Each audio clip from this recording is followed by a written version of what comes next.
Shalom jemaat yang dikasihi oleh Tuhan. Dalam episode kali ini kita belajar satu topik firman Tuhan yang saya beri judul dari kesaksian kepada perjumpaan. Dari kesaksian kepada perjumpaan. Yohanes pasal 4 ayat 41 sampai 42. Dan lebih banyak lagi orang yang menjadi percaya karena perkataannya. Dan mereka berkata kepada perempuan itu, kami percaya, tetapi bukan lagi karena apa yang kau katakan, sebab kami sendiri telah mendengar dia, dan kami tahu bahwa dialah benar-benar juru selamat dunia. Saudara, ini adalah kisah di mana ada seorang perempuan Samaria ketemu Yesus di sumur, di mana Yesus lagi ngalami letih, dan perempuan ini dimintain minum gitu sama Tuhan, gitu ya. Berikan aku minum. Singkat cerita, dia ngalami perjumpaan dengan Tuhan, dia menyaksikan tentang apa yang dosa yang dia lakukan gitu ya sama orang-orang. Dan orang-orang sampai tertarik dengar kesaksian perempuan ini. Padahal perempuan ini betul-betul tadinya nggak mau ketemu orang. Terbukti dari dia mencari, mau ngambil air tuh siang-siang.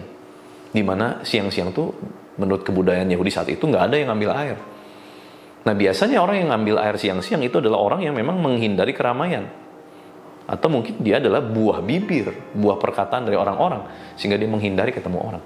Tapi malah ketemu Yesus. Nah singkat cerita, dia menyaksikan. Dan apa yang terjadi? Kisah ini terjadi. Orang-orang itu pengen akhirnya lihat Yesus. Karena dikatakan ada Mesias.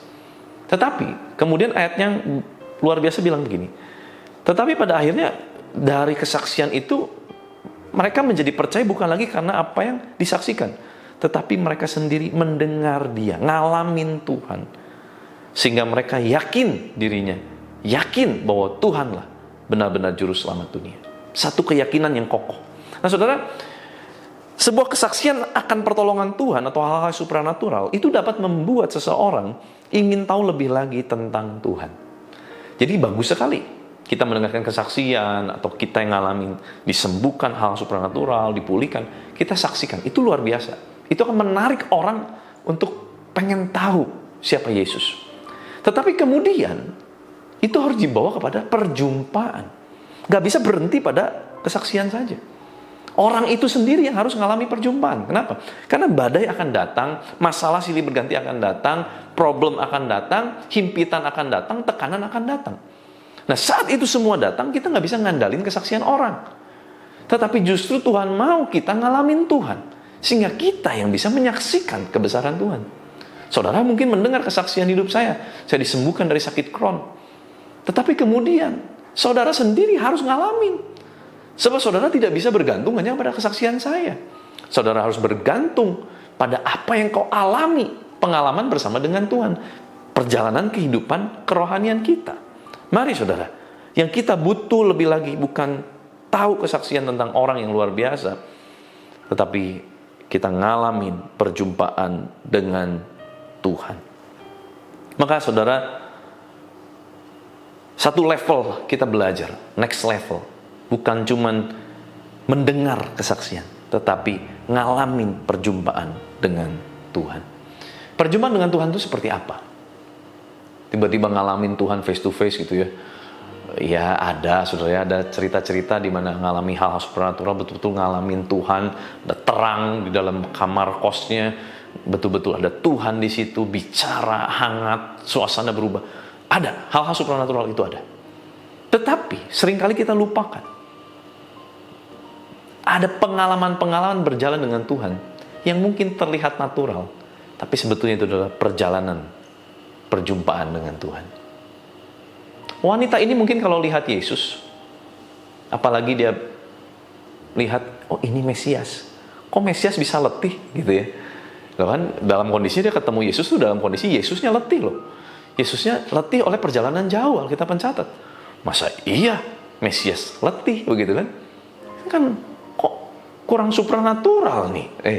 Ternyata jangan sampai kita melupakan. Ayat ini mengajar kita jangan sampai kita melupakan. Ada hal-hal yang lumrah, yang umum, yang normal mungkin berjalan dalam kehidupan kita. Dan itu pun sebetulnya adalah pengalaman perjumpaan dengan Tuhan. Mungkin buat kita itu biasa. Waktu bisnis ditolong Tuhan mungkin itu biasa. Waktu bisnis tidak gagal bayar mungkin kita bilang itu biasa. Tapi pernah berpikir nggak bahwa itu pun mungkin adalah cara Tuhan untuk membawa kita ngalamin Tuhan?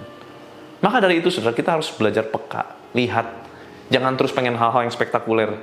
Ada kadang hal-hal yang sederhana. Perjumpaan dengan Tuhan bahkan kita bisa alami waktu kita pergi keluar, kita ke gunung, kita lihat, wah ada burung-burung, terus kita lihat, oh iya penyertaan Tuhan luar biasa pada burung-burung ini. Itu ngalamin Tuhan juga. Segala sesuatu yang membuat kita menjadi ingin mengenal Tuhan lebih lagi. Rasa syukur itu keluar dari dalam hati. Itulah perjalanan, perjumpaan dengan Tuhan. Itu yang disebut dengan ngalamin Tuhan dalam kehidupan. Maka dari itu, saudara, temukan sebanyak-banyaknya pengalaman berjalan bersama dengan Tuhan. Sehingga hati kita, hidup kita, ini menjadi kesaksian, penuh ucapan syukur, menjadi kesaksian buat banyak orang. Izinkan saya berdoa buat saudara. Tuhan, terima kasih buat firman-Mu, mengajar, mengingatkan kami, memberikan kami kelegaan.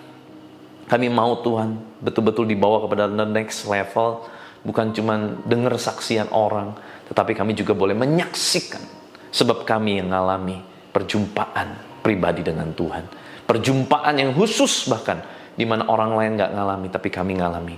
Dan itu membuktikan bahwa Allah kami, Tuhan kami, Tuhan Yesus Kristus adalah Tuhan yang luar biasa, Tuhan yang hidup, Tuhan yang benar.